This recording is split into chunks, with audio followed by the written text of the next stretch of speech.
बेशक मेरा परवरदिगार दुआ सुनने वाला है। ए परवरदिगार, मुझको ऐसी तौफीक इनायत कर कि नमाज पढ़ता रहूं और मेरी औलाद को भी ये तौफीक बख्श। ए परवरदिगार, मेरी दुआ कबूल फरमा।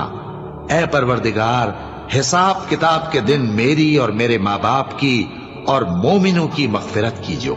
और मोमिनो, ये ना समझना कि ये जालिम जो काम कर रहे हैं अल्लाह उनसे बेखबर है। वो इनको उस दिन तक मोहलत दे रहा है जबकि दहशत के सबब आंखें फटी की फटी रह जाएंगी और लोग सर उठाए हुए मैदान क़यामत की तरफ दौड़ रहे होंगे। उनकी निगाहें खुद अपनी तरफ लौट न सकेंगी और उनके दिल मारे खौफ के हवा हो रहे होंगे।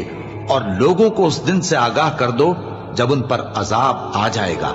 तब जालिम लोग कहेंगे कि ऐ हमारे परवरदिगार, हमें थोड़ी सी मोहलत अता कर ताकि हम तेरी दावत तौहीद कबूल करें